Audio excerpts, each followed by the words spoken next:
Bismillah ar-Rahman ar-Rahim, Assalamu alaikum, and welcome to Diplomatic Enclave. I'm your host, Khalid. But today we have the privilege of having with us the ambassador of a country with whom we've had extremely close and cordial relations. Let me give a little bit of introduction to that country before we move to our guest who's seated right next to me. Now, this country is the largest country in the world, is located in Eastern Europe as well as in the northern part of Asia. It is almost as big as the planet Pluto, so imagine that. The world's first satellite also originated from that very country. It shares a border with 14 different countries, and there are 9 different time zones in that country. And of course, there are so many other peculiarities, especially one that I loved as a kid. When my father brought what I call the Matryoshka doll, I was fascinated by it as a kid who was barely 5 years old and couldn't understand how you could open a doll and you had another doll and another doll and another doll till the very last thing. This is a fascination that has remained with me till now, and the fascination with the country also remains. He's none other than the ambassador of the Russian Federation to Pakistan, His Excellency Mr. Albert Khorev. Thank you very much, Mr. Khorev, to have joined us, and welcome to Diplomatic Enclave as well as to Pakistan. This is the first time I understand that you are giving an interview to any television channel in our country. So it is my privilege and my honor. Thank you. Thank you very much. Excellency, you've been here since some time. Give us a little bit of outlook of what your experience has been so far in Pakistan. I've just recently arrived. It's still, I feel myself like a newcomer, generally speaking. What I can share for sure with you that I enjoy a lot of hospitality from the people and the government of Pakistan. That's at this stage, that's my main and very positive experience. All right, Excellency, let's go directly to Pakistan-Russia relations, because a lot of people don't know much about it, and we would also like to update them and also myself. Now, the bilateral relations between the Russian Federation and Pakistan have started to develop since 1948, the 1st of May, when these relations started, and since that day, we are in 2024, they have only solidified, gotten better, the avenues have broadened. How do you see this relationship, these brotherly ties, further developing since 1948 till now in 2024?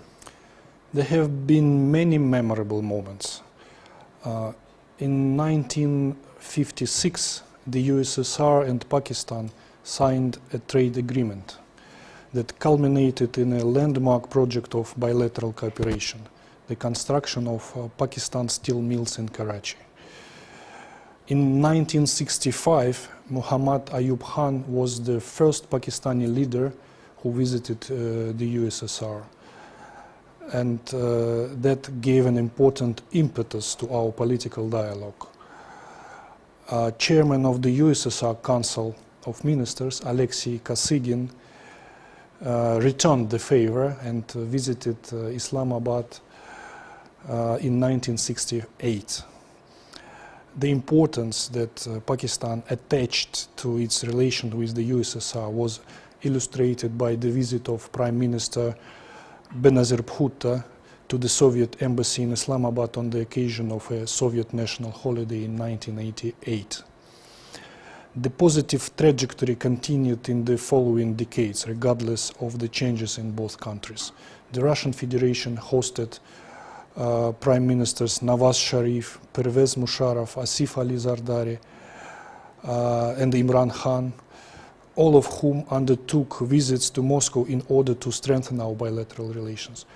I would like also to mention the second ever and the first one in the newest history of our relationship, the visit of Russian Federation Prime Minister Mikhail Fratkov to Islamabad in 2007. In September 2022, Vladimir Putin and Pakistan's Prime Minister Shehbaz Sharif met in Samarkand. Uzbekistan during the SCO summit and held a detailed discussion on topical issues of bilateral, regional and international agenda. I would also like to mention the visit of Foreign Minister Bilawal Bhutto-Zardari last January 2023 and his meeting with our Minister Sergei Lavrov. And just recently our foreign ministers Sergei Lavrov and Muhammad Ishaqdar met in Astana on the sidelines of SCO. So as you see, all these meetings have created a very positive momentum in our relations, and I think we should keep and even intensify these dynamics. All right. Excellency Khorev, Pakistan and Afghanistan share a tangent of different formats of relationships, but I'd like to begin with regional security and stability. A lot of commonalities, common interests are present between the two countries, especially vis-a-vis the Afghan peace process, whether it be the Moscow format, whether it be the regional quartet or the neighbors format. Both countries have joined hands along with other countries in order to find ways to stabilize Afghanistan and find peace there. How important, in your point of view, is Russia's role in the Afghan peace process as well as in Afghan stability? Russia is interested in a peaceful, united and prosperous Afghanistan, and we are working with everybody who are genuinely interested in it too, including at high level. We are working with within such effective mechanisms aimed at resolving the Afghan issue, like Moscow format consultation on Afghanistan, quadrilateral format with participation of Russia, Pakistan, China and Iran, the neighboring countries mechanisms and other. We are also strengthening our bilateral cooperation with Afghanistan as well, and for the benefits of our peoples. Russia urged the Western community and first of all the United States to immediately and unconditionally unfreeze the Afghan national assets which has been illegally stolen after the Taliban took power in 2021. So we believe that this step is actually a key factor of a sustainable development of the current government of Afghanistan and a key factor of security and stability of this country and surrounding region. Ambassador Khorev, how important do you feel is the responsibility of the Afghan current regime, the Afghan interim government or the Taliban authorities to fulfill their commitments in strict compliance with the United Nations Security Council resolutions, including non-use of their soil by actors that have been destabilizing regional countries, and that of course includes Pakistan? It is important for all governments of UN member states to fulfill their commitments, not only the Afghan government. The fight against terrorism is a major challenge for many countries in the Asian region and beyond. And the Afghan government, as we see, has been successful in this area. As a result of the Afghan authorities' counter-terrorism and counter-narcotic actions, the number of ISIS militants and the volume of drug production were significantly reduced. All right. Also, Pakistan and Russia both are part of the Shanghai Cooperation Organization, which I feel is a very important format as far as the region is concerned, because there are many important factors that the countries that form the SCO can work jointly in order to strengthen the entire region. How do you see Moscow's interaction with Islamabad within the ambit of the Shanghai Cooperation Organization? How can both the countries work together, move together to strengthen such platforms? Moscow's and Islamabad's positions are close or coincide on the most important aspects of the SCO activities.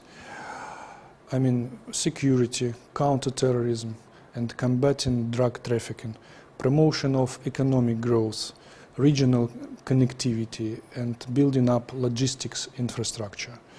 There is vast potential for further expansion of multilateral cooperation, especially with regards to economic and financial matters.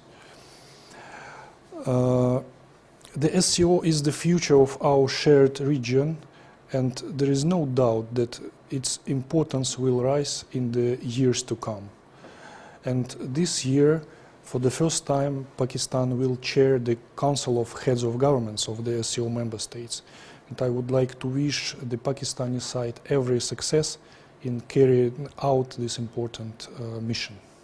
Excellency Khorev, I'd also like to understand Pakistan and the cooperation between Pakistan and the Eurasian Economic Union. Now, this is moving forward since May 2023, when a Russia-Pakistan protocol on cooperation within the EAEU's unified system of tariff preferences was signed.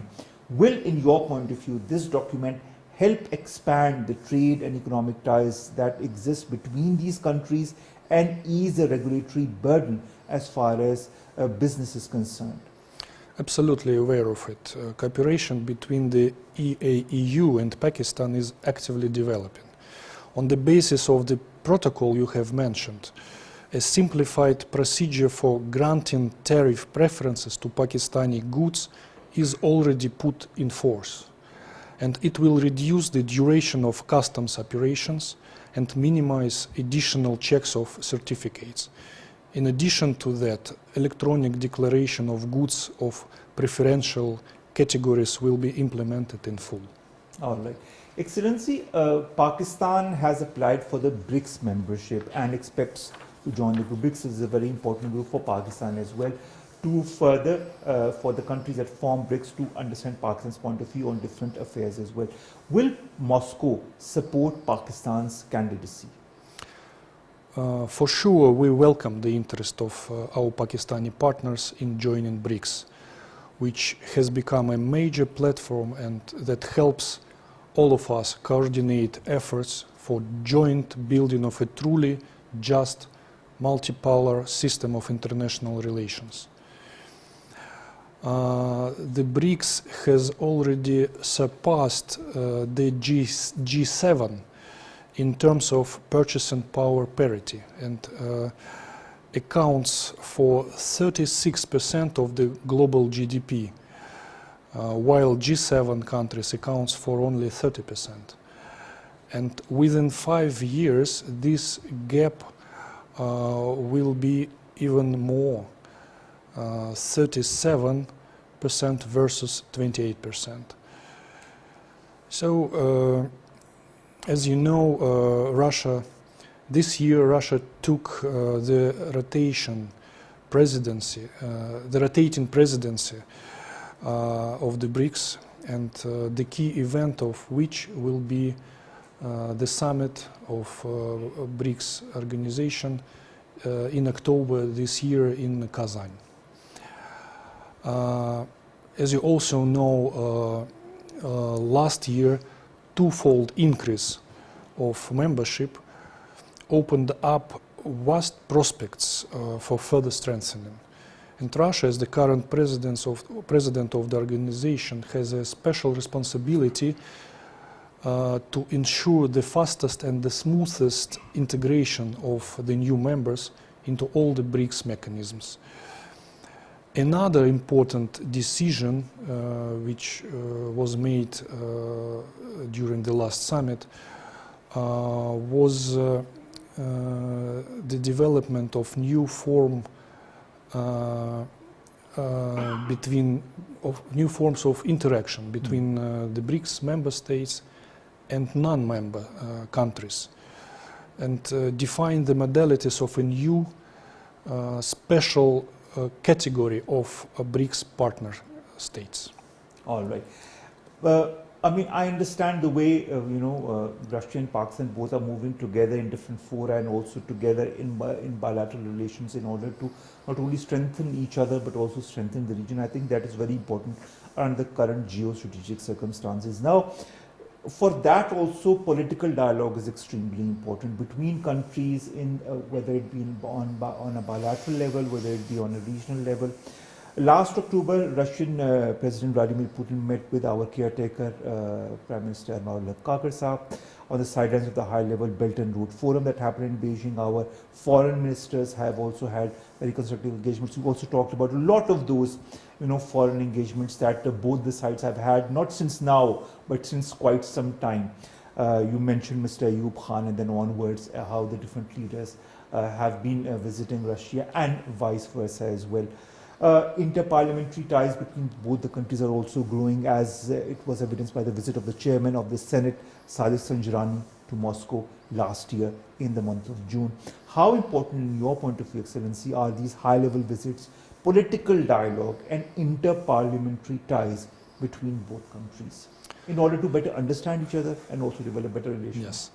The high-level political dialogue is extremely important for I think it's a basis for the development of bilateral ties, and it always aims at giving impetus to bilateral cooperation, checking the positions of both sides on the main range of regional and international issues, as well as to define plans for the future. You've already mentioned all these contacts. We are hopeful that this year we will have more opportunities at high and highest level to arrange bilateral meetings and to continue this high and highest level dialogue. We look forward to intensify interparliamentary cooperations. As you mentioned, Mr. Sanjrani visited Moscow last June, so we are now working on preparing the reciprocal visit of the head of Russian Senate, Madam Matvienko, and as a step, as a preparatory step for that, this February saw the visit of Mr. Chizhov, who is former Deputy Foreign Minister of Russian Federation and currently who is first Deputy Chairman of the Russian Federation Council's Committee on Defense and Security. And he visited Islamabad as an international observer of the general elections and held a number of meetings with representatives of the Senate, the Election Commission and the Foreign Ministry of Pakistan. Okay. One thing that we have always liked about Mr. Putin is the fact that he has never shied away from speaking a lot of important truths. One of those truths is Islamophobia. That is a prevalent danger lurking against the Muslims. He has been, in my point of view, one of the only leaders that has spoken not once but many times on this menace. He has said, and I'll quote, that freedom of speech cannot be a pretext to abuse our Holy Prophet, peace be upon him. He was the first Western leader to show empathy and sensitivity towards the Muslim sentiment for their beloved Prophet, peace be upon him. He also has criticized the publication of the blasphemous sketches of the Holy Prophet in the French magazine Charlie Hebdo, and has said that insulting the Prophet, peace be upon him, did not count as an expression of artistic freedom, but it was a violation of religious freedom. How can both the countries, especially with in the context of these strong statements that have emanated from President Putin, how can both Russia and Pakistan work together to remove the perceptions regarding Islam and also to make the world understand that there's a difference between freedom of speech and exceeding that and abusing a certain religion and its followers? Thank you for this question, and thank you for this appreciation of our leaders' statements and actions. First of all, I would like to underscore that Russia has always been a religiously free country, being a home to all the world's major religions, including Islam. Muslims make up a significant part of the Russian population. There are some diverse statistics, but as far as I know, up to 30% of Russian population are Muslim. And anyway, Islam is the second largest religion in our country. And I'm convinced that misconceptions about religions feed on people's ignorance of other faiths. In order to combat Islamophobia, we need to organize more events and forums that will show everyone that Islam is the religion of peace. Russia is already working in this direction. For example, mid-May, just recently, the Russian city of Kazan hosted the 15th International Economic Forum, Russia Islamic World Kazan Forum. It brought together representatives from over 80 countries, including Pakistan. Events like this show that Islam is about harmony, opportunities, and development. And we need to promote this narrative to counter the barbaric image of Islam that, for instance, Hollywood movies project. In Hollywood, bad guys are likely to be either Muslims or Russians, which is funny at first sight, but is very dangerous in the long run, because it creates stereotypes that are hard to get rid of. I totally understand your point of view, Excellency. We were talking of strategic relations between both countries. Both the countries have also wrapped up a strategic dialogue, the first strategic dialogue that happened way back, and I'm going back 11 years, 2013, 31st of August of that year. We are now in 2024, in the mid of 2024. What has been the progress from 2013 to 2024 as far as the strategic dialogue between both countries is concerned? Since then, we have held 6 rounds of bilateral political consultations, and last year saw 2 rounds of these talks. As Deputy Foreign Minister of Russia, Mr. Rudenko, and Additional Foreign Secretary of Pakistan, Shavkat Ali Khan, exchanged visits to Islamabad and Moscow respectively. Political consultations of our foreign ministers are a vital part of the dialogue between Moscow and Islamabad. Through this mechanism, we coordinate our efforts towards elevating bilateral ties, identifying priority areas for enhancing our cooperation, and share views on relevant regional and international problems. Excellency, our President Asif Ali Zardari has recently said that Pakistan desires to enhance bilateral cooperation with the Russian Federation, particularly in the fields of energy as well as barter trade. Now, the President has said in a meeting with yourself, if I'm not wrong, that Russian banks can be persuaded to launch their operations in Pakistan to promote bilateral trade. How do you see prospects of this happening, as well as the Russian involvement, investment in non-defense sectors, for example, education, for example, tourism, energy, infrastructure development, information technology, agriculture, dairy farming, minerals, I'm sorry, there are too many, research and development, counterterrorism, engineering, textile, and there are so many other fora as well? We are ready to provide comprehensive support in all the above-mentioned areas. However, at this stage, it is necessary, in my view, to strengthen direct contacts between the business communities of both countries. More active participation of Pakistani businessmen and governmental representatives in business forums regularly held in Russia could play an important role in it. For example, the St. Petersburg International Economic Forum, which starts tomorrow. It's an excellent platform for finding new business partners and opening up new opportunities. But unfortunately, no governmental representatives from Islamabad would participate. Only your ambassador to Moscow, which is also quite high level, I would say, but I think it's a huge untapped potential we have here.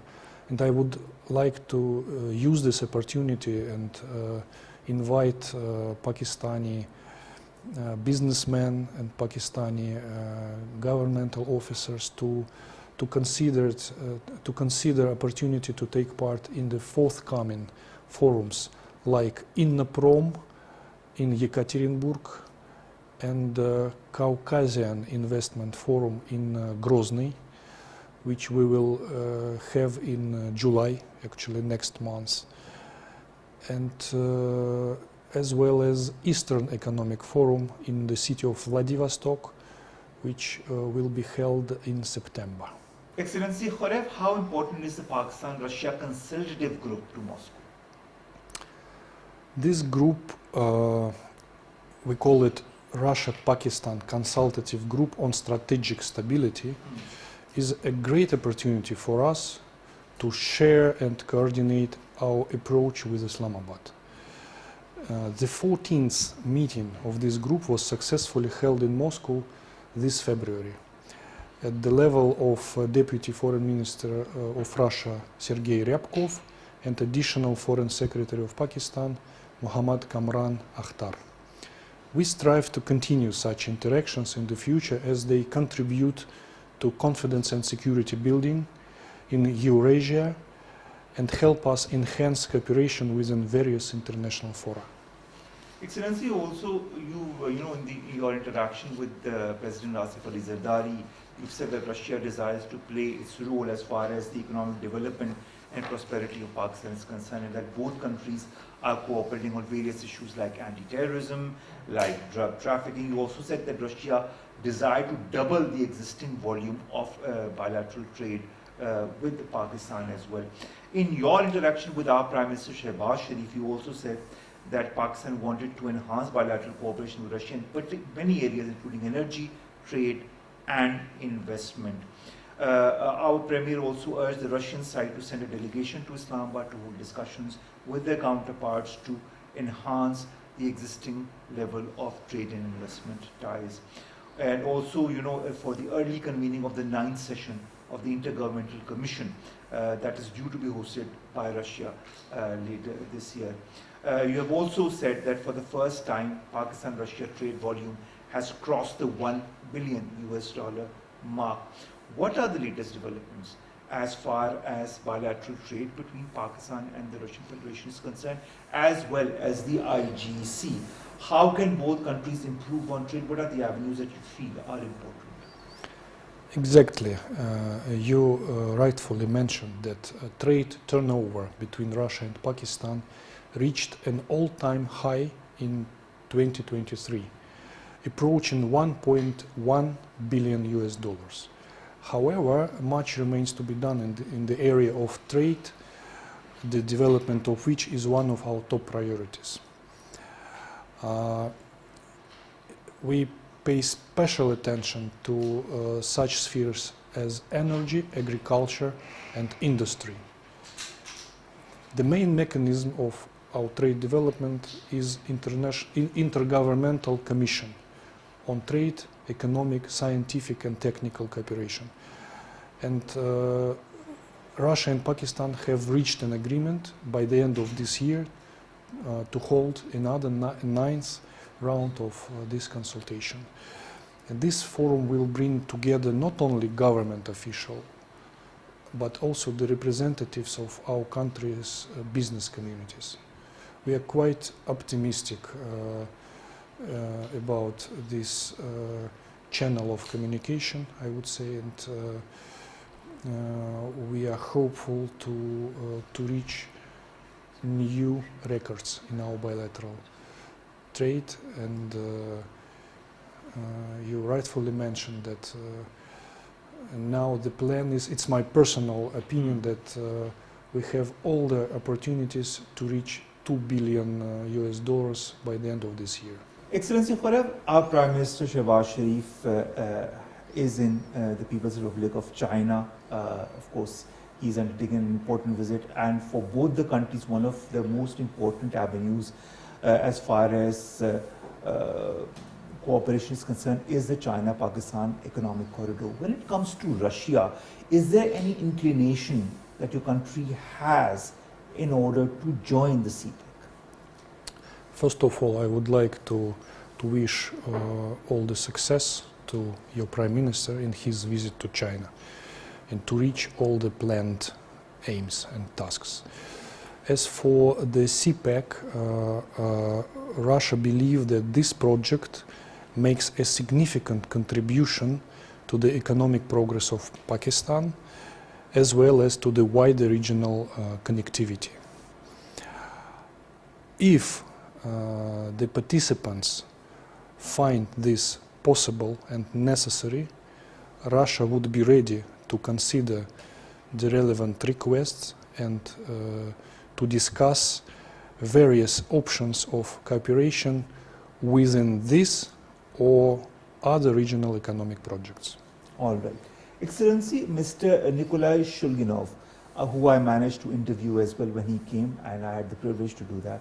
He is, of course, the Minister for Energy of the Russian Federation, came recently to Pakistan, where the 8th round of the Pakistan-Russia Intergovernmental Commission on Trade, Economic, Scientific and Technical Cooperation was held as well. Then in October of last year, a representative Pakistani delegation that was headed by Mr. Muhammad Ali, caretaker Federal Minister for Energy, came to Moscow to attend the Russian Energy Week. His Russian counterpart, Nikolai Shulginov, also held talks with him on the sidelines of the events. What were and what are the proposed domains of the previous, current and future discussions on energy? What has been the outcome and what needs to be the outcome from a Russian perspective? Let me first make a small correction that Mr. Shulginov was Russian Minister of Energy. Due to some recent reforms, he was replaced by a new Minister of Energy, Mr. Tsivilov. And we still would like, in Russia we have a procedure of special decrees appointing cabinet members as co-chairs of bilateral intergovernmental commission. So we need to wait for a while to know who will replace Mr. Shulginov as a new Russian co-chair in our bilateral IGC. Probably it will be Mr. Tsivilov, but let's wait for a while. During the last IGC, which was held last January 2023, potential supplies of Russian oil and LNG were discussed, were the main focus in the agenda. And as a result, the first contract for the test shipment of Russian oil to Pakistan was signed in April 2023, following that 8th round of discussions. And this paved the way to supplies on more regular and larger basis. Since then, we have been discussing the ways to expand our cooperation further. Our main priority, in my view, is the draft project of so-called Pak Stream gas pipeline from Karachi to Lahore, which is still waiting for its implementation since 2015. Strengthening cultural linkages between Russia and Pakistan, particularly when it comes to films and television. We also know that the world's first bilingual Urdu-Russian dictionary has been compiled and launched by the Pakistani-based Russian scholar Dr. Tashmira Khalmizarev. If I'm not wrong, if I don't pronounce her name correctly, please correct me, Excellency. This was done in 2012 at a ceremony in Islamabad. Then many of Faiz Ahmed Faiz, who is a legendary poet of Pakistan's work, poetry, literature, has been translated in the Russian language, and he is considered to be a revered poet in Russia. The Lenin Peace Prize, which is an equivalent of the Nobel Peace Prize, has also lifted Faiz Ahmed Faiz's image. Then Anwar Maqsood, he is a leading dramatist and playwright. His work has also been very well received in Russia. Russian writer Anton Chekhov is also widely celebrated in Pakistan as well. There is a Karachi Russian Cultural Center in the Karachi University that is dedicated to different important Russian writers as well. The Punjab University in 2010 also laid the foundation of the Russian Cultural Center in Lahore. How important is the cultural exchange between Russian Federation and Pakistan, and how can both work together in order to further strengthen linkages, cooperation in this sector? You provided plenty of vivid examples which demonstrates that our cultural cooperation is rich and fruitful. Our people do share a lot in terms of culture. We just need more mutual visibility. To that end, the Russian government organizes and supports a number of international cultural and sporting events and invites our Pakistani friends to so many of them. For example, this February, a phygital contest named Games of the Future was held in Russia for the first time. It's a combination of physical sports and digital games contests. And it was a great success. And I'm glad to inform you that a team from Pakistan took part in the competition. The BRICS Games are taking place this November in Kazan, and of course we sent an invitation to the Pakistani side. In the near future, Russia is organizing the Intervision Song Contest, and we will be glad to see both Pakistani broadcasting companies as partners of this event and Pakistani singers as a contestant in it. And I'm certain that the Russian public will love Pakistani music. And I hope that this event gets enough coverage so that the audience here in Pakistan can watch and see musicians from Russia and all over the world too. On June 6, we are celebrating the 25th anniversary of Russia's undoubtedly greatest poet, Alexander Pushkin.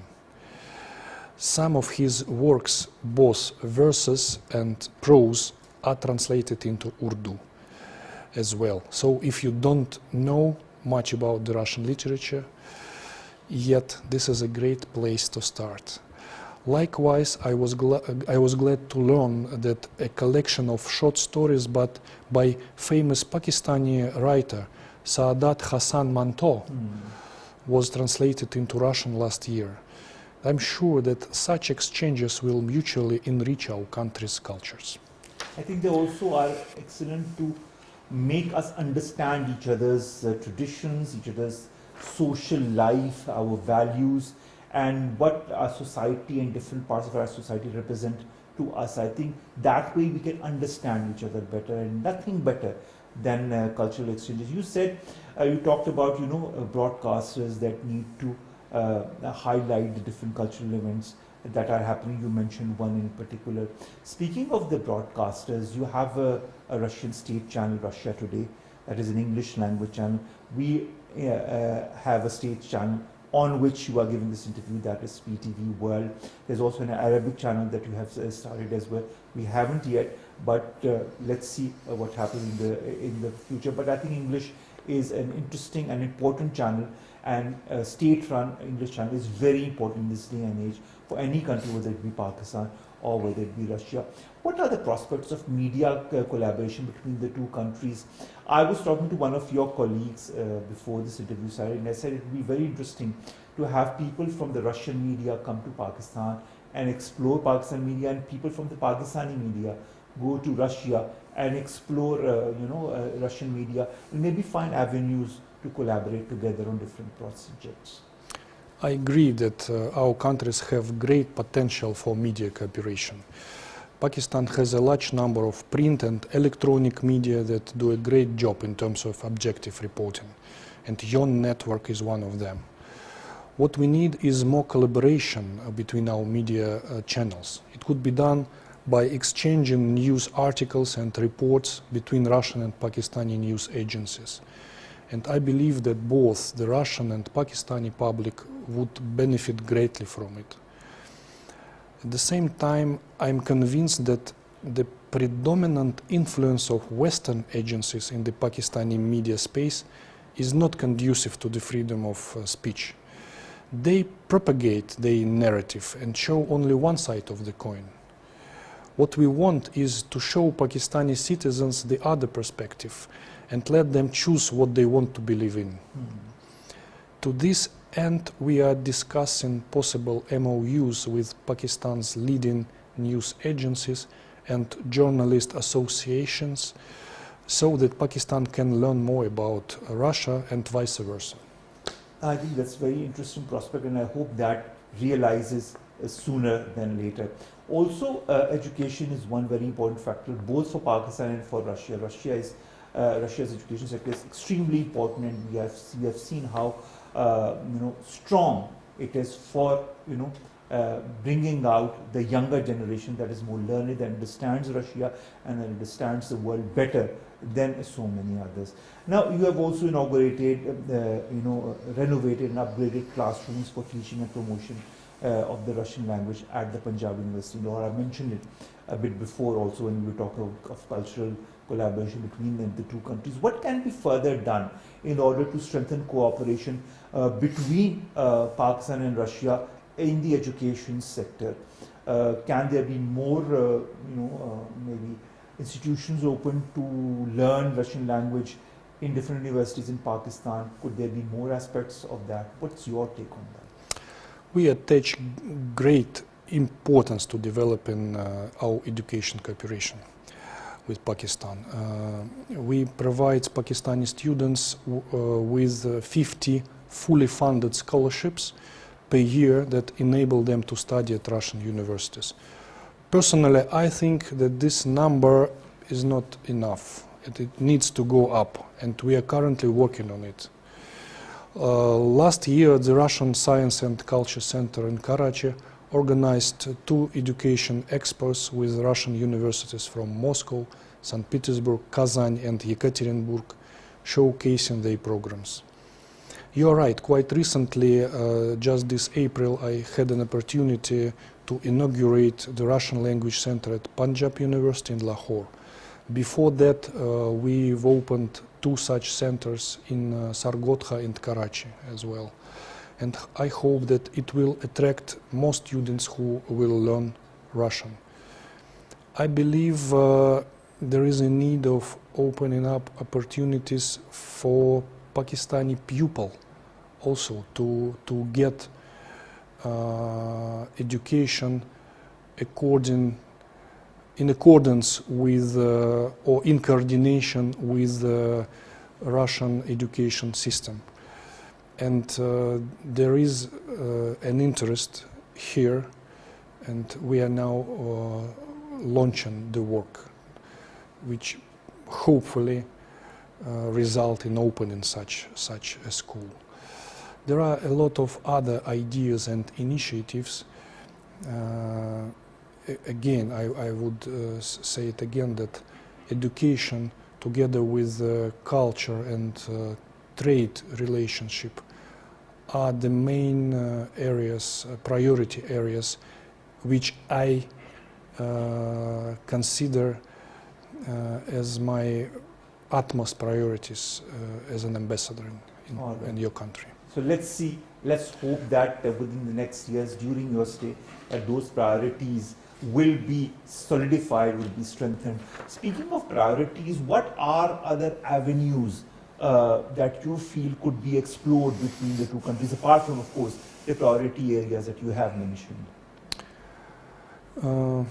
Probably I will repeat, but again, we can significantly increase our bilateral trade in the near future, bringing it to a figure of $2 or even more billion.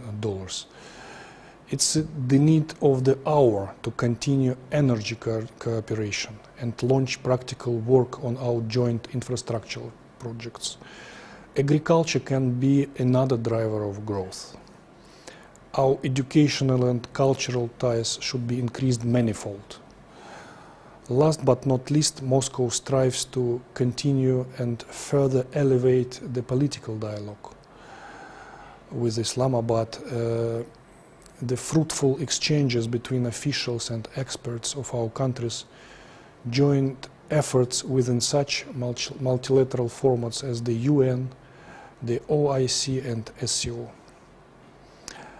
It is also evident that we have to lay the groundwork for achieving these important goals.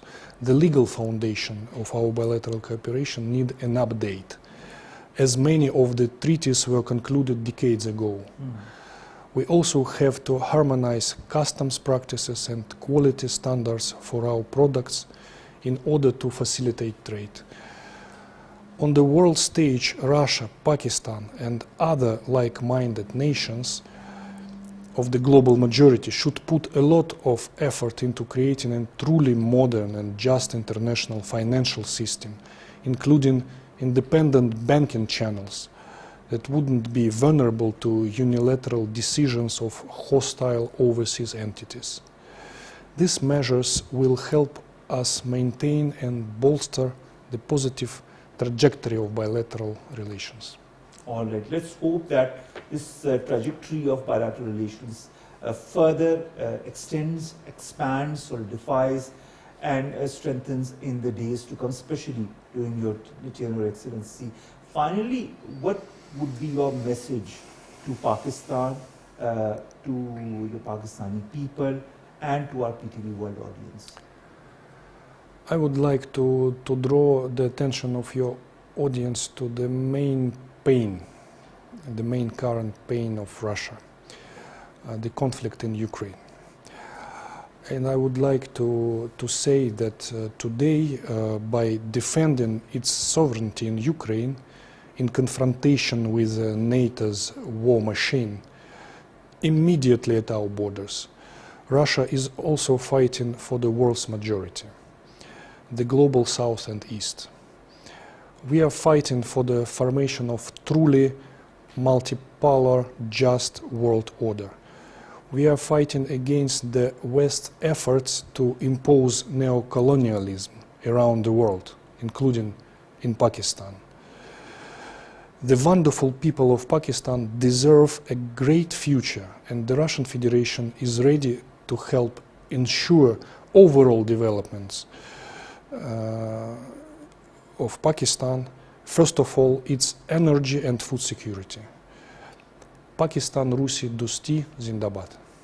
I hope that Dosti, this friendship, continues to prosper, strengthens, and foster in the days, months, and years to come. We have seen a strengthening of bilateral relations over the last decades, and we would like to further see that happen in the days to come. And I hope, with your effort, Excellency Albert Khorev, that this will actually be a reality rather than just a piece of paper or MOUs or agreements. It will be actual implementation of works that you have just talked to me about.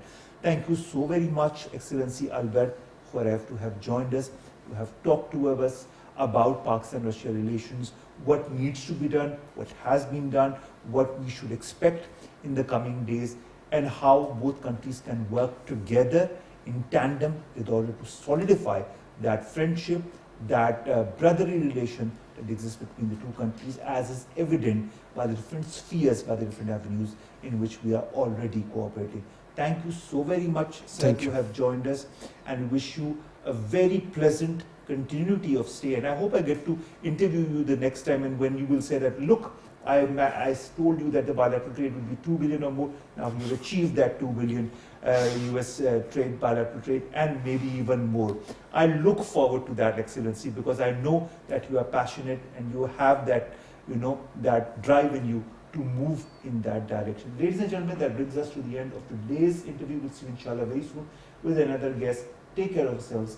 Allah Hafiz. And thank you very much, Excellency. Thank you. Thank you. Thank you.